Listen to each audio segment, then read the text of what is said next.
လူအယောက်2000ကိုတယောက်ကို3,500စီပေးလို့ရမယ်ဒီပစ္စည်းကိုစက်ရုံတွေကိုအရောက်ရွှေ့ပေးရုံနဲ့ငွေကျပ်ဘီလီယံ100ကျော်တနည်းအားဖြင့်ဒေါ်လာ350ရမယ်ဆိုရင်သင်ဆိုရင်လုံးမလားဒါကတာမန်ကုန်စီမဟုတ်ပါဘူးကမ္ဘာအကြီးဆုံး propane propylene ခွဲထုတ်တဲ့မျှော်စင်ကြီးပဲဖြစ်ပါတယ်ဒါကဘယ်လောက်တောင်ကြီးလဲဆိုရင်အလယ်ရ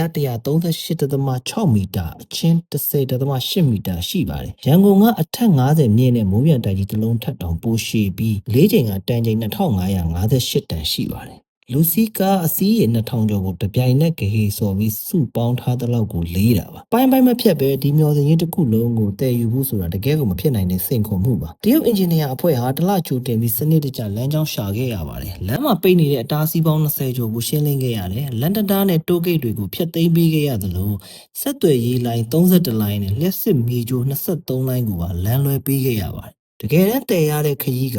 6.8ကီလိုမီတာ4မိုင်ခွဲခန့်သာရှိပေမဲ့အချိန်34နာရီအထိကြာမြင့်ခဲ့ပါတယ်။ရွှေ့လိုက်ရတဲ့မီတာတိုင်းမှာတိကျတဲ့တွက်ချက်မှုတွေလိုအပ်ပြီး꿰တဲ့နေရာတိုင်းမှာလည်းမီလီမီတာလေးကအစမလွဲအောင်တည်တည်ချာချာထိန်းချောင်းခဲ့ရပါတယ်။တည်ယူပို့ဆောင်ရေးမှာဘာအမောင်းအယွင်းမှမရှိခဲ့ပဲစက်ရုံနဲ့အရောက်တက်ဆင်တဲ့နေရာမှာလည်းပထမအကြိမ်စူးစမ်းမှုမှာနေရာနှုန်းပြည့်အောင်မြင်ခဲ့ပါတယ်။နိုင်ငံတကာကအမြဲဖွံ့ဖြိုးတိုးတက်နေတဲ့အင်ဂျင်နီယာပညာရပ်တွေကိုစိတ်ဝင်စားတယ်ဆိုလို့ရှိရင် subscribe like and follow လုပ်သွားလို့ရပါတယ်။လိုအပ်ချက်တွေရှိခဲ့ရင်လည်း comment မှာဆွေးနွေးအကြံပေးခဲ့နိုင်ပါတယ်